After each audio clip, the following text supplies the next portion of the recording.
Welcome to Evolving Ideas. I'm Elaine Smitha. I'm so very privileged to bring to you John Hutchison tonight as my guest. He is an inventor and scientist from Canada, and the last show that we did was in 1994.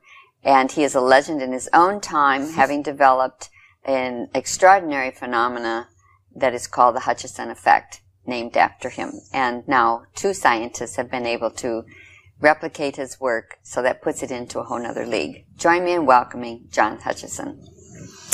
John, it's nice to have you back. Pleasure. It's been a while, and good to see you again. It's wonderful to see you. And you've been on quite a journey since the last time we met. Almost unbelievable, yes. Unbelievable. Keeps me activated and full of lots of mischief and fun.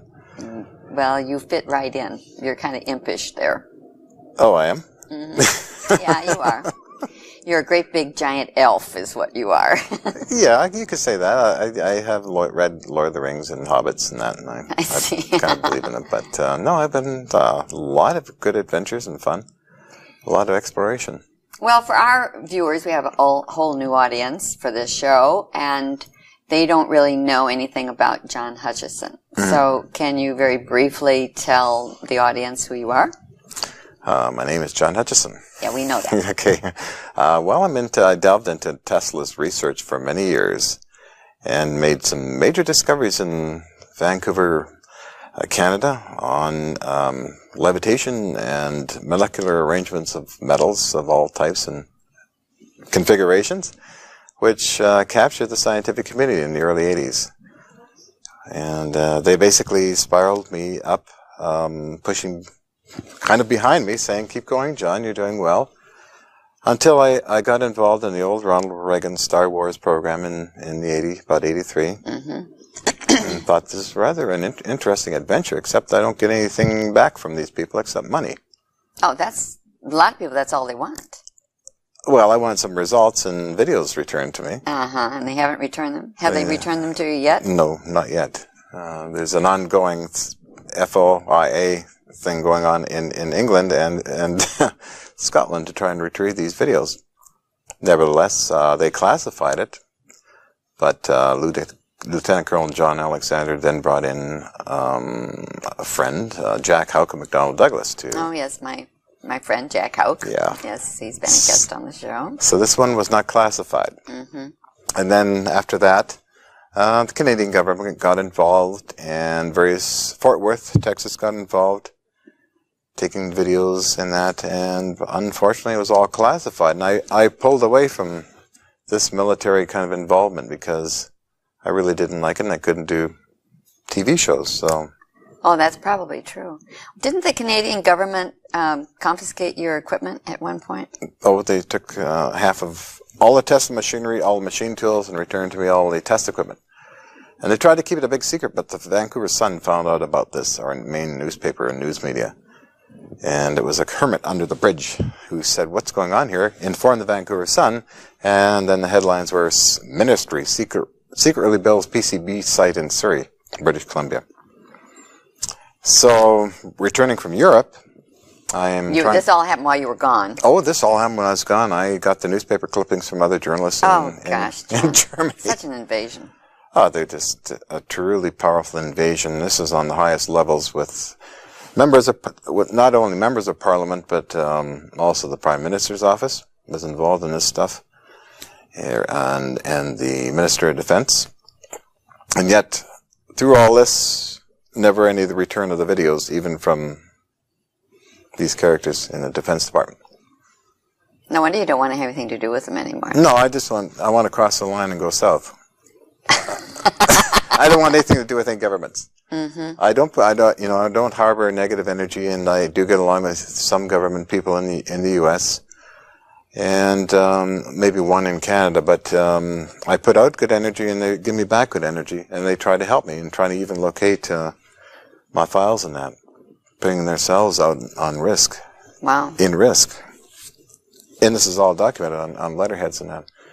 So it's been an ongoing battle to try and acquire the videos from the Canadian and U.S. government. And interesting. Well, you were able to do magical things, or what people think as magical things with energies, with these Tesla coils and these energies that you've been building. You brought a sample over here. I'm looking at this large rod of aluminum. Yeah.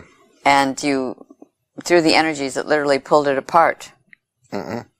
It's tapping in with advanced electromagnetics and advanced electrostatics, and with a small alpha-beta flux of energy. And geometry is very important in this kind of configuration of apparatus, where you actually will have something almost like a major Casimir effect. And what does that mean?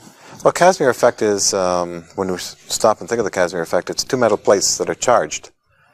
And if these plates are coming together, they create power from nothing, from 0-point energy. Is that just reflective back and forth between those plates? No, these plates are pulled together, and when they're pulled together... But I mean, there's an energy between those. You know what it kind of reminds me of? If you go like this with your hands, you know, and vibration. and then you put them together, and you kind of feel you can feel a force, you know. Yeah. And so this is highly magnified, obviously, because of the energy that's transmitted. But can you hold those up so we can get the camera on those and show the people what this looks like? Basically, like this here, Elaine. To do this conventionally with RF energy, or even with a laser, RF, which is radio frequency. Yeah, or laser would take terawatts of power. This is all done at a distance on plastic milk containers, which is all video recorded, by the way, which is interesting too. You can see the stuff all wiggling apart, falling apart, and spreading out all on the... So these are, these were in milk cartons? Sitting on milk cartons. It's sitting on top of them? Yeah, just like this, like we put here. Uh-huh. And these things would turn into a rubbery, messy stuff and would fall apart, and all on clear video. And once the machinery was stopped, these things would harden up, and we'd go over and pick them up. They're cold. Amazing. Cold to the touch. I have about 750 pounds of these things. This is aluminium to stainless steel, 4 inches in diameter, and about that long. So this shows you that there's some kind of major force here in nature that's doing this. And the radio frequencies and electrostatics are basically a keyway into this Casimir energy, let's call it, or 0-point energy. Okay, so just to clarify, the Casimir is the same as 0-point energy? Are we talking synonymous terms here? In a way, yes, because the Casimir effect is detecting, the Casimir cavity is where this energy can be detected and measured. So this brings into the scientific community the wording 0-point energy. And 0-point energy really comes from Kelvin, what is it? Zero Kelvin, yeah. 0 Kelvin, which is a lot lower in temperature than what we're using in Fahrenheit. Yeah, very, very low. So what is it? It's 200 and something or other, isn't it? 240 or so degrees Kelvin. Well, at that level, they say degrees that below zero, in other words, if we were to try to find some point of reference here. Yeah. Where all thermal activity is supposed to stop, but apparently this activity is very active at those temperatures. Don't you find it interesting that they keep trying to categorize all these, things that are going on in science, and this is it, and that, it doesn't go any further than this. And then suddenly somebody discovers, wait a minute, look what we did. Well, I think this is the ongoing thing all through history, is that science and discovery is always opening up all the time, in either genetics, in alternative health, in this kind of research, and right from A to Z. Everything is going on. And you get the old hogwash people saying, oh, that's hogwash, this can't happen, this is impossible. But then they go in history as, oh, well, old Lord Kelvin said that heavier than aircraft can't fly. Well, we know now you can get a jet to LA or wherever. It's the same old story. The impossible man. I love it. Yeah. I love it, because really if we accept the paradigm that nothing is impossible, it opens the door to everything to being possible. Such as the discovery of Fountain of Youth, yes, perhaps Fountain of Youth. A couple of years ago. Yes. Telomerase. Telomerase. Oh, yep. Yes. Well, that's not for this show. No, okay. No, just one little example of many little things. That's true. Yes, that's true. That's true. Well, when zero-point energy was discovered, what was if you know, what was the experiment that brought that into awareness? Basically, it was Casimir who discovered that there's an energy between two metal plates. I see. And it was then labeled the Casimir Effect. They always named it after the scientists. Mm-hmm. And it took great scientists as Mark Solis, Thomas E. Bearden, and many others that I know, Robert Forward, Ken Schollers, to sort of explain it in the fact that if you have a sugar cube size of this material in space and time that exists right in front of you and I, or anywhere, all over the place, in cubics. And what would this material be, for instance? It's classified as electromagnetism in a way, where if you can harness that, you can harness power that can be distributed out. If you can harness that energy to its fullest, you can actually power the Earth's energy needs for 1 million years. I remember on the show that we did back in 1994, you sat there and you said, all the energy in the universe is right here. That's all over, though. If I go from outside the studio, then I still can capture that same energy. It's not, it can be right here. Well, it's exactly right. But I mean, the dimensions, you know, when I think about this, you know, say in a foot square space. Yeah, if you just, right here, or right here. You can tap that energy. It's amazing. It's incredible. And it does exist. Well, you've proven that it exists, as have others. Casimir, Yes, but I mean, you're taking it beyond that and doing other things with it too, as all scientists do when they get hold of a new idea. They explore it to see what its limits are. So with these RF operators and electrostatics, there's a doorway of some type that's opened up there. I don't fully understand it yet myself, but I was having a lot of input from my scientific colleagues, Mark Solis, Tom Bearden, and many others, that what to look for in that, and they gave me inspiration in this area. So, well, Tom Bearden has been a guest on this show a couple of times, and he is really a brilliant mind. And I haven't met Mark yet, but I hope to. Oh, for sure. Mark Solis, that would be really wonderful. Some of your experiments have really gone on from your metals thing to levitation, and we do have a little clip of that, and maybe our control room can get that queued up. And the one where you have the dish that's sitting on top of I don't know what it's sitting on top of. Well, it's a wooden dish over a slab of aluminum metal. Oh, okay. That's the one, I believe. Yeah, and we used this footage in our show that we did before, back in 1994. But we have a lot of viewers who maybe not have seen that show. It's been many years already. A long time. So maybe if our control room get that set up, we can roll that now. And hopefully they'll get this going. So this is an example of your being, there we go, an example of you working away from this field. We have it on screen over here now, John. You can check it out. And I had said at the time that it reminded me of a turtle.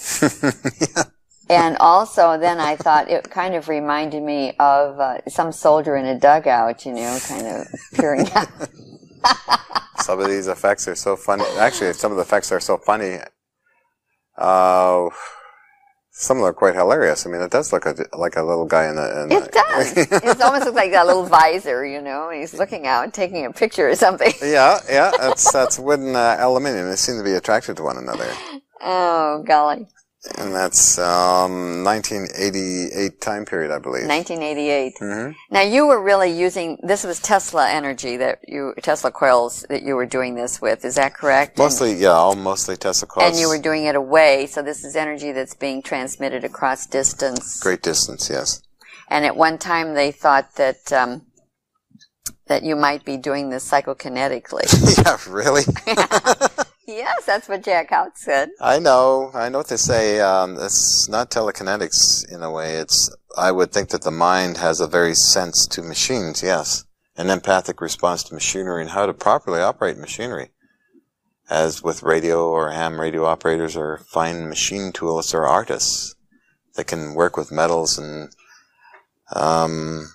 produce something fantastic. I just have to, I know I sound like I'm bragging, but as Mark Solis said, he got an email from some other scientists, well, the Hutchison effect hasn't been reproduced, and Mark Solis emailed back, well, I wonder why, you know. It's just a matter of the fine, as an artist, doing my thing. I never set out in the world to be a scientist or any of these things, except I feel like E.T. I was discovered by Alex Pezaro, who discovered me, and George D. Hathaway, and then oh yes, mm-hmm. with support of the John Alexander, and then it just grew and grew and grew and grew. So they are credited in finding me and putting me out here. Well, I'm glad somebody found you and put you out here. Well, at least, yeah, okay. Abducted? Yeah, really. Well, we have a little bit more footage because I want to show that next portion of this cannonball twirling in the air, and it just follows this last segment. So if they can just continue on with that one, then we can see that. Hopefully they'll get that going. Okay. And I concur with what you're saying about an individual being unique, because that's really what you're saying is you're doing uniquely what you do, and no one can replace what you are doing specifically because they're not you. No, they're not me. I feel that when I'm engineering anything, it should be very highest quality without shortcutting anything. Mm-hmm. It's extremely important for me. Uh-huh. Well, I wish they would find that footage in there. All they have to do is plug it on. I mean, it's the same tape, so I hope that they can come up with that briefly here. So what you're doing is moving all these things. There we go. There we go. Look at the cannon. I love this cannonball. You got to watch this really closely. Yeah. And keep an eye on this pair of pliers on the right-hand side, too, because it will eventually fly up for the table. Mm-hmm. And that cannonball, how much does that weigh? Well, that was a long time ago.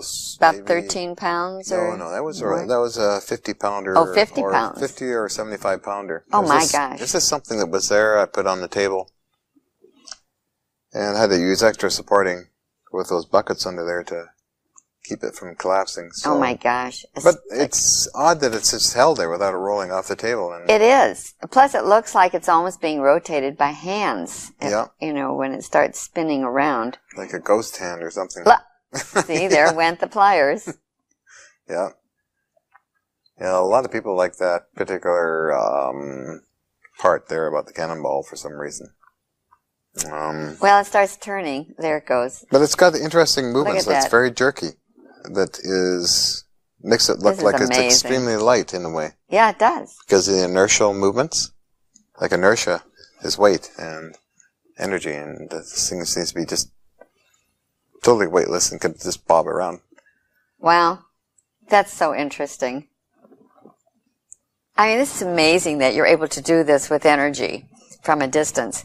And that's just one example. I mean, what else could we be doing with that same energy?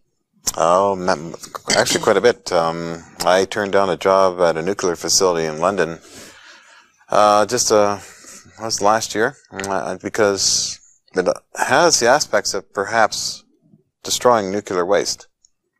Oh? But I didn't want to sign the contracts. At this stage of my life, I just didn't want the secrecy stuff anymore. I didn't want any part of governments or secret and all that. And they all want you to sign this secrecy document. Secrecy document that takes the fun out of the creation of these things. It's true. So I turned down many job offers with hoping that Prince Liechtenstein... now, who is he? Prince Hans Adam Liechtenstein owns a small country called Liechtenstein. And he has been interested in my work for 10 years and has had ideas, great ideas, supporting me, and without any great restrictions, so that I could have a lot of time to myself to develop this technology. And I was actually looking at properties in Bodega, California. Oh. Close to Ken Shoulders, a hero of mine, a scientist. Yes, and Ken Shoulders. It was my hope someday to have him on the show. He's a hero of mine. Mm-hmm. And Dr. Elizabeth Ann Rauscher, who's a hero of mine, too. Mm-hmm. And... but unfortunately in 97, other things happened, and Prince Hans Adam sort of just went back away out of it for some unknown reason. I have no idea why. Probably third-party intervention again, which destroys the relationship. And this has happened recently in a Japanese situation, which we'll describe another time. So, nevertheless, the ideal thing is this type of investor, that you're not involved in stocks. You have somebody that you can develop on your own creative talents, and then bring it to Dr. Rauscher and Ken to pull out and extract and use as a practical source. Interesting. Yeah, because they know the mathematics, they know their ways of seeing things from these different angles. So, okay, we'll see what John is doing here with the geometric parts of it and that, and we could add this. So, and Mark Solis, too, now, who's involved with me quite a bit, so. That's good. And Mark is, for our audience who doesn't know Mark. He's in my opinion, Mark is a super genius who has presented many fantastic programs that make NASA kind of small in a way that advance propulsion concepts with plasma thunder rocket ships to Mars in a week. Whoa. Big orbiting platforms that he has presented at IDCS conferences. It's International Propulsion Society conferences, and he actually won an award as #1 over Buzz Aldrin, who was #2. Wow. And such shows are attended by NASA personnel and also from from the Soviet Union. And Mrs. Roddenberry, who's Star Trek. Star Trek, yeah. So Mark has made quite a name in this area. We converse maybe once or twice a week for many hours. Now that's good. I think it's great when the scientific minds are able to talk back and forth to one another. Yeah, but he's way above me. I learn a lot from Mark, from our conversations. We'll maybe spend half the time talking on these issues, and then the rest of the time we just clown around. We do voice imitations and this kind of stuff. You're so funny. I mean, Mark is Mark, and Dr. Elizabeth Rauscher is Rauscher. She likes to joke around too. Yeah, so I think it's wonderful that you have that humorous side to you, because you're working with pretty sensitive material, and fine tuning and so forth, and you need a release of some kind. So I think, and you have a great sense of humor, so I'm sure it comes in handy. Dr. Vera von Frankenstein just said this, but it's I look at it this way, that these energies are actually nature's secrets, really. And the tools are just, I'm a discoverer, I'm not an inventor. I don't like that word, inventor. I'm a discoverer of what exists in nature, and you use these machines to capture these things and then project it out, and you get these effects that are phenomenal. Yeah. Anti-gravitational. Yep. You have developed this, you have this little flying saucer down here. That was gifted to you. Yes. It didn't fall out through the roof or anything, but it just was gifted to me by the Canadian Postal Service, yes. And you've made that fly in your room, levitate in your apartment. Yes, I did. This little guy here, he... Well, it was a television company down in the United States. I won't mention their name. They're not worth whatever. Careful, no. So anyway, they inspired me to get all this equipment I have now in operation, which I spent about 7 days doing. And I was so busy that I was really busy, like super busy, because you've got 19-inch rack cabinets. You need to run cables and connections and voltages and all this stuff all over the place. And this is for B footage. I thought, well, no, this machine, if it's hooked up now, I can get this effect. And I was going on and on and on. Eventually, I got some dramatic levitation experiments. First being a plastic bottle that lifted up to the ceiling. Yes, I saw that footage. It's amazing. This is October the 11th, 1999. Just last October. Just last October. And this, I thought, well, if it can lift plastic, it should lift this thing. And it did.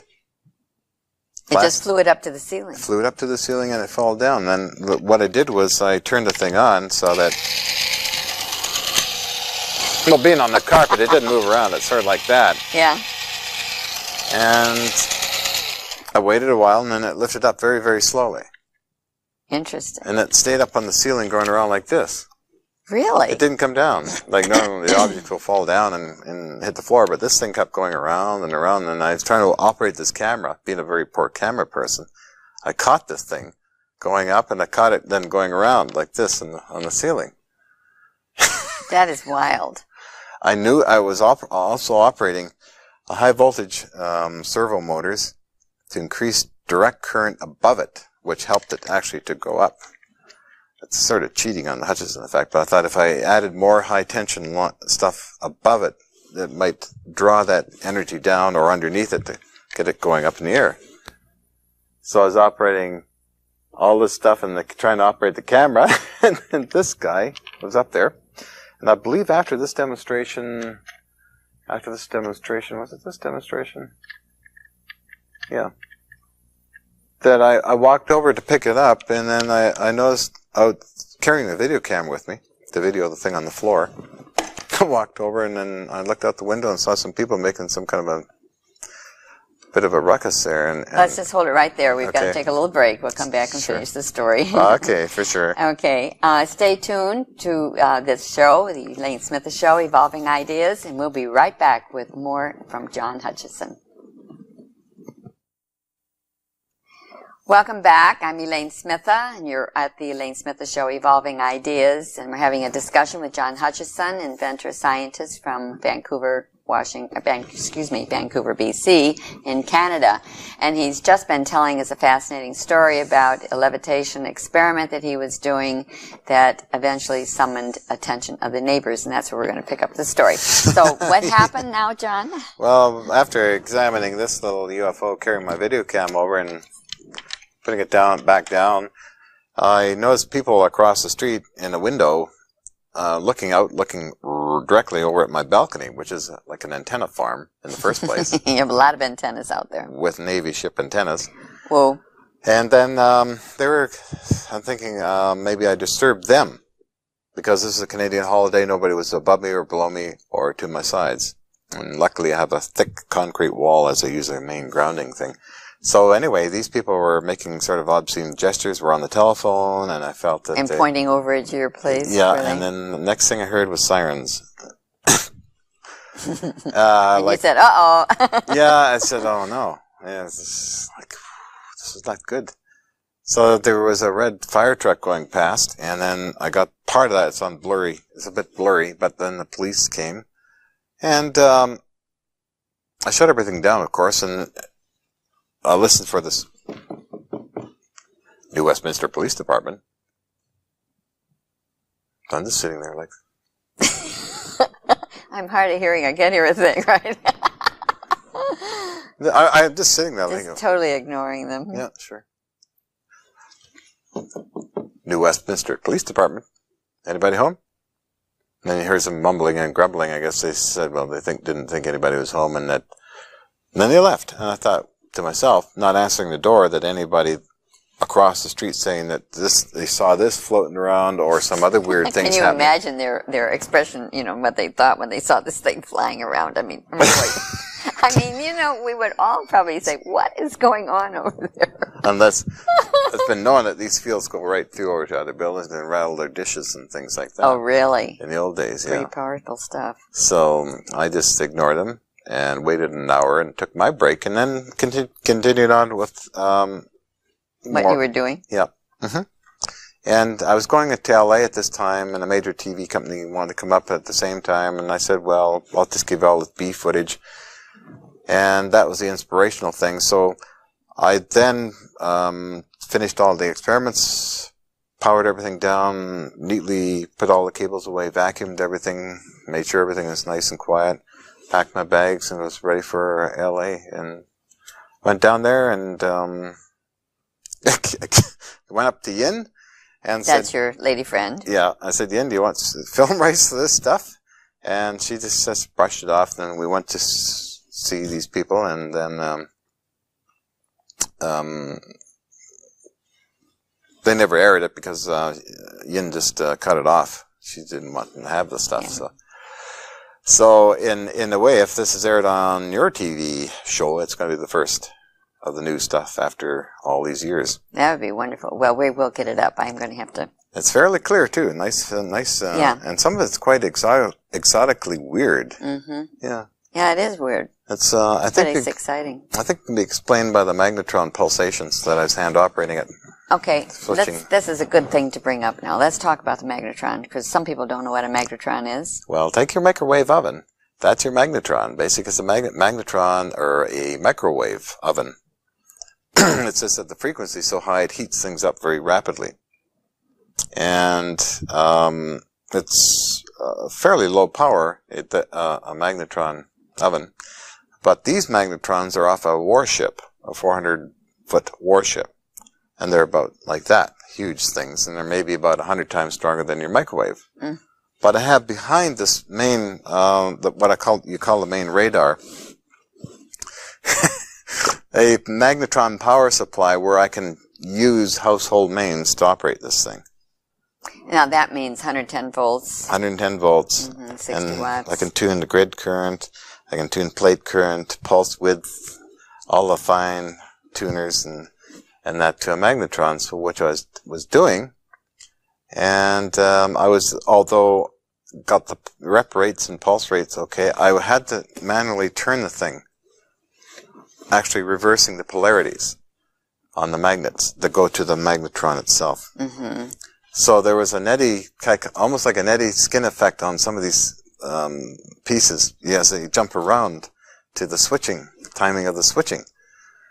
And the further away these samples were from the magnetron, the less they would jump around back and forth or attack. So there was a relationship between them.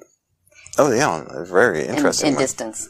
Now, is this where the ball and the cigarette packet, I mean, we got to get this footage up. It is hilarious. It's unbelievable. It is so funny. It's unbelievable. Unbelievable. And so our control room will get that ready so that we can show that, because it's hilarious. Oh, yeah. And we were watching it today, just a preview, and bursting out in hilarious laughter. I've never seen anything quite like this. And yeah, you just have such extraordinary skill with this kind of thing, and I want to really share that with the viewers. And while we're waiting for that clip to come up, this is really related to poltergeists as well, and I wanted to be sure that I brought this up because some people have heard about things, doors banging and steps, they hear footsteps in their places and noise in the walls. And boom, boom, boom, boom. Yeah, and so how this fits into this? Very close relationship to poltergeist energies. Which poltergeist energies, I understand, could be created from the mind of an individual traveling on a wavelength of 24 centimeters, approximately, give it up and down on that bandwidth. Really? Yeah, there's a lot of interesting research on poltergeist effects. It does stem from a human being. It does not. It does. It does. Yeah. Interesting. Yeah. Is this an entity that has passed the plane and is come back in some spirit form? I don't think believe? No, I don't think so. I think it's a way that the mind itself can tap into. Is this again the 0-point energy? The U.S. government does a lot of experiments with it in this area of remote viewing, of also making certain things happen at a distance through psychotronics. And the scientific teams have many articles in the database in Washington, D.C. on this kind of stuff. This all falls in the same category. CIA has a great interest. NSA and DIA have an interest in this kind of stuff. And right now, this is quite right now, they're really interested in it to research it out. And a lot of new evidence has come to light through the Sony labs in Tokyo. Oh, really? That there's when somebody's trying to remote view something through a solid wall, there is something when they make a hit. There's a field there that is to the brain rhythms, like a sideband. How interesting! And Sony Corporation is doing things. Oh yeah, they're just amazingly involved in all this stuff. Interesting. And so is a lot of U.S. government agencies are involved in this. I think Dr. Jan Roberts or something like that in the universities there back east. Oxford. Anyway, he's discovered certain frequencies where all this activity takes place, and it's interesting to note that 24 centimeters, at 21 centimeters, hydrogen comes from space, from what they call through another dimension, out into existence in our real universe. Really? Mm-hmm. That's really close. Yeah. We're playing in some interesting ranges there. Yeah, this is accepted astronomical science. Wow. Or cosmological science. Wow. Yeah. I have to know more about that. So, what other examples do you have to share with us about this zero-point energy and the levitation, anti-gravity, and all that kind of thing? Probably just the anti-gravity. Anti-gravity could revolutionize the space industry. How so? Well, if you don't need all this horrendous amounts of rocket fuel to levitate something up into the sky and out into space. All these technologies like computer sciences and all around have to go in a way they should go in unison. So we have nuclear waste problems. Well, we have then a gravitational force that can take this stuff and dump it in the sun, let's say nuclear waste. Whoa. Or we have population, we want to continue populating, we can then terraform, let's say, Mars or the moon. They're kind of contemplating that now? Yeah, there's programs in the works at NASA, and also Advanced Concepts Office in NASA doing this kind of stuff, and it's slowly getting out to the stars. So we do need advanced propulsion technologies, because you're not going to rely on old rocket ships that pollute everything and really don't get anywhere and explode once in a while. I think that harnessing gravitational powers and energy, it's going to take us beyond light speed. It's already been proven that you can go faster than light through the Chernoff radiation effect. That's a U.S. government document I got, and it's quite a lot of people know of it. Are there any prototypes that the public doesn't know about that they're working on for that? They're trying to work with antimatter, but I think that's a little dangerous. It's Los Alamos is working with antimatter, antiprotons and that, and they have manuals on how it would take $10 million, this is 1988 estimates, to make 1 milligram of pure antimatter. I think it's rather too brutal to use antimatter. It's extremely dangerous, too. Why not just understand what gravity really is? And it's probably right down to time particles and gravitons. It's a subatomic reaction. And gravitons are? Gravitons are just gravity particles that make things way heavy. Like it takes all of our Earth to make this heavy. Which is really, when you consider it, that's a lot of area to make this thing weigh something. Which means that it's, in other words, it's a very weak force and can be manipulated quite easily. Well, I think the obvious, that it can be manipulated, the fact that you could literally soften that metal to almost a melting point for it to pull apart and then re-solidify. Mm-hmm. It tells you there that you know it's moldable. Let's go, sure. And then, luckily, Ken Shoulders has replicated a small portion of that, of the metal that turns liquid but has no heat to it. So Ken is getting close to understanding, which is good, is understanding some of my work, and Richard Howell has discovered that certain parts of his apparatus turn invisible.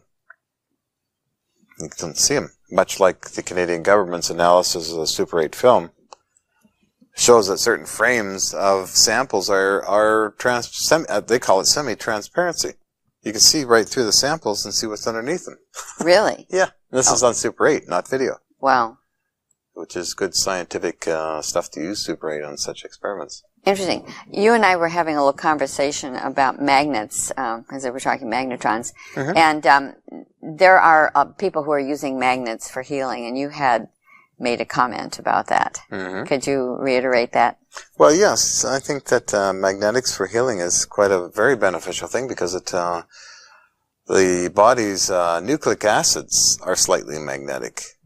And when that happens, using magnets for healing is that you're setting up proper ionic bonds to your inner electrobiochemistry. And another one of my heroes in the alternative health is Dr. Julian Whitaker, who suggests using magnets for healing. And don't forget, when using the old copper bands, yes, around there, well, the copper actually would penetrate through the skin and form SOD. And SOD. Yeah, superoxide dismutase. Yep. Just by penetration through the skin. Well, I think this brings up an interesting point. I mean, this is off of levitation, but it's dealing with the magnets, which is very interesting. Mm-hmm. I think for many years, they didn't think that, the skin was pervious to anything. And, you put something on it, didn't matter. Yeah, really. Forgetting that it's the membrane of the body. Mm-hmm. And it has cell receptors, and They have cell receptors. Picking up everything. Plus the salts. You take DMSO. You just take a little tiny bit of DMSO probably on your skin, or essential oils. Well, you can taste that within seconds. It's true. Yeah, and people say, oh, you smell like an oyster. Well, I took some DMSO or MSM. I mean, there's, in alternative medicine, so many fast-moving breakthroughs that, well, I've been on a life extension thing for, about nine years now, and the results are like, wow. Well, you're very youthful, John. Why, thank you. Well, this is really kind of off of our subject, but I think it's fascinating. It is. There's so much area out there. Yeah, there really is. And I think the idea that we can manipulate materials and have them fly around in space, I'm sure is going to bring up, our spaceships and whether we're doing it and whether they're coming in from outer space or what's happening. So what's your take on this? Oh, it's, my opinion is that it's got to happen. I mean, it's going to change, for one thing, for our planet, for ecology-wise, it's going to help it get rid of all these pollutants. We'll be able to travel a lot faster to the stars and be able to move massive payloads without huge, incredible, monstrous rocket-type technologies. So I think it's a benefit to mankind, all these things. Do you think that we'll ever have little units that we would park in our driveway instead of an automobile that would be an anti-gravity vehicle? All this stuff's going to come. Seems like years ago there was some pictures of this happening in some science review thing. Always, these things do happen. Gene Roddenberry's world is coming true. And other great scientific writers and seers, all this stuff will come true. Right down to the Fountain of Youth. Well, that's pretty well true anyway now. Mm-hmm. To gravity, to propulsion technologies, energies, it's all coming true. And the old hogwash man, of course, will always be around saying, oh, it's impossible. But they've been around since the turn of the century. That's true, the naysayers.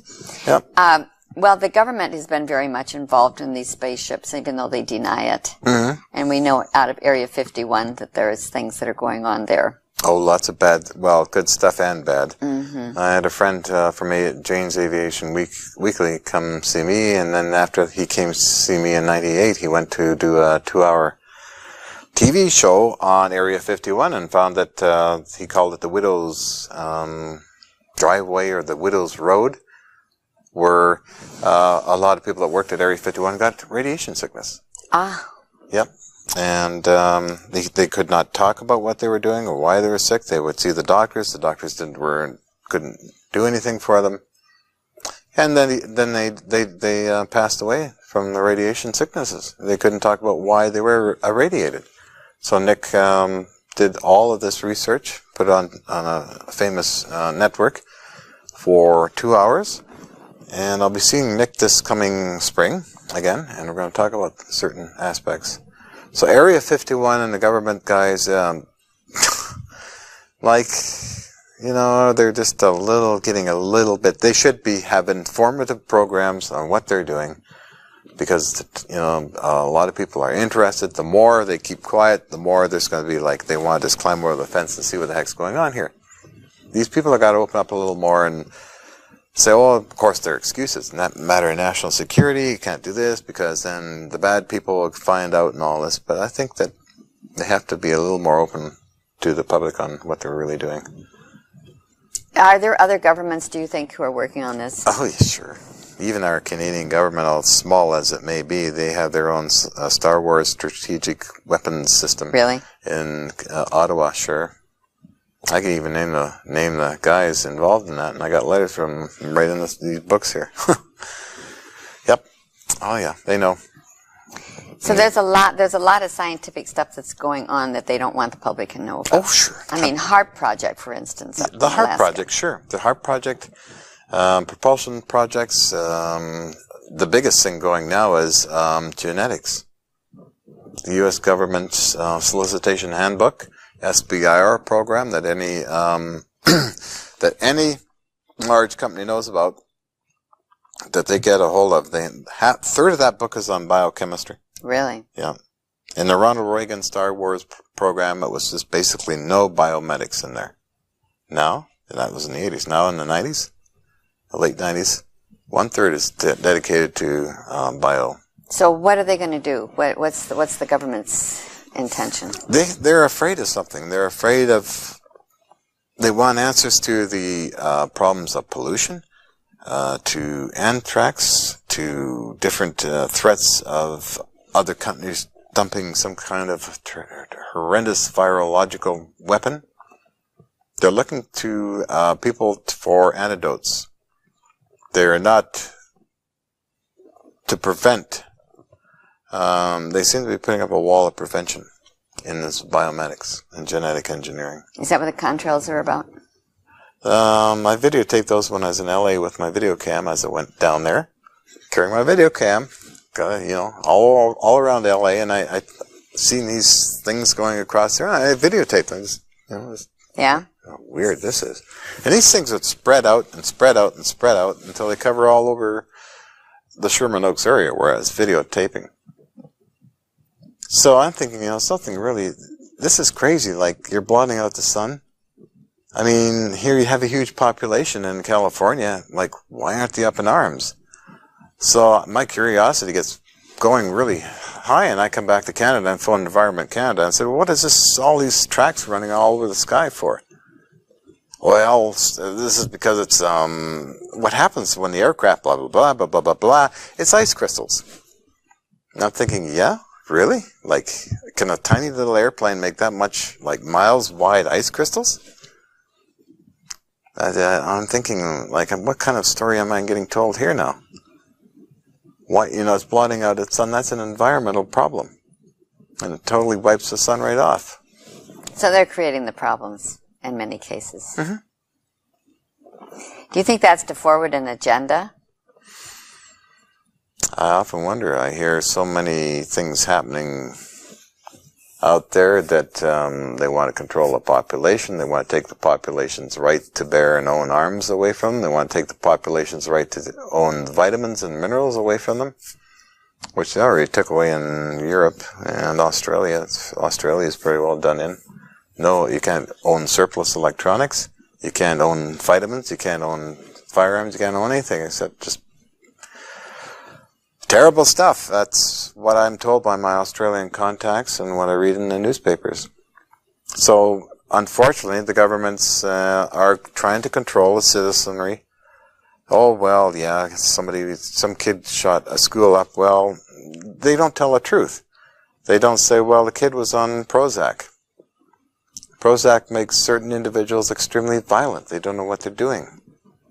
As Dr. Julian Whitaker again pointed out in his newsletter, why these things are happening. So they say, well, we'll take all the guns away and everything will be okay again. Well, not really. It's just going to get worse. Yeah. Because you have gun factories making these cheap, junky pieces of stuff that they sell out there. And so, again, it's one of these silly problems that it's not going to work. That's not going to work. Okay, in our last a little bit of time together, I want to talk about how you have gained access to the Canadian battleships.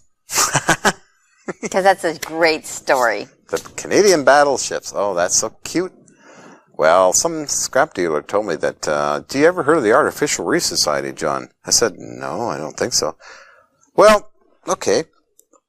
So, I found out it was just in walking distance from me. So I'm going down there, and I've always had a fascination with warships. I think they're the neatest darn things around. I love warships, and even spaceships. I mean, I love these things. I'm like, wow. So I go up there and I said, can I buy things from here? And they said, well, yes, you can. So I did buy some things, and I came back later, and I'm looking around, and I'm thinking about this whole thing. I'm making decisions. And I just sat down and started cleaning metal. That means separating the metals. And then they hired me. And I learned that what this ship was used in the X-Files. Oh, really? Yep, the HMCS Mackenzie, HMCS Columbia. Interesting. So I got the set off of HMCS Columbia of the submarine story on the X-Files. And I grabbed that and took it all at home. I was put in charge, third in command of the ships, to sell the electronics at really? To the population if they wanted to come on the ship and buy anything.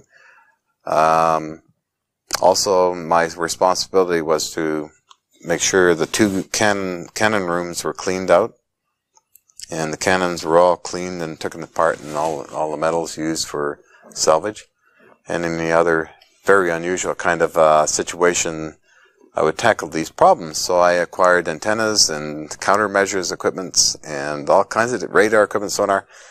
And I'd have fun in the storerooms where packages like this of electronic components were wrapped up, and I could go through them with my little knife, ripping open because they're all military designations. So you can have access to rip them apart now because they're mine. They're yours now. And I thought, all I need is somebody with a video cam sitting there filming in a Christmas tree. It just looked perfect. With all these brown boxes laying all over the place. Yeah, that's right. Christmas. I spent weeks going through these boxes and gee, that's what I need. Okay, and it was hilarious. That's really fascinating. Well, you have an apartment. You live on the 3rd floor. 3rd floor. And you have all this electronic equipment lining all the walls, the ceiling. Yeah. And I don't know, you probably don't have it laying on the floor because you'd be walking over it. Or do you? Well, it's taking up most of the floor space. I got sonar sets, radar sets, I got directional finders, I got radios and communication stuff. Not all from the Navy ship, even some came from Ferro Radio in Ohio and other sources. It keeps coming in, and I keep making space for it. Oh my gosh, I don't know how you manage. But you need all this equipment to run all your experiments. Oh, not all of it. Some of it's neat treasure, like, this is neat. I like this. This is made. So you're collecting neat things, too. Yeah. All military specification stuff. That's anything plastic goes out the door real quick. Well, you don't need that.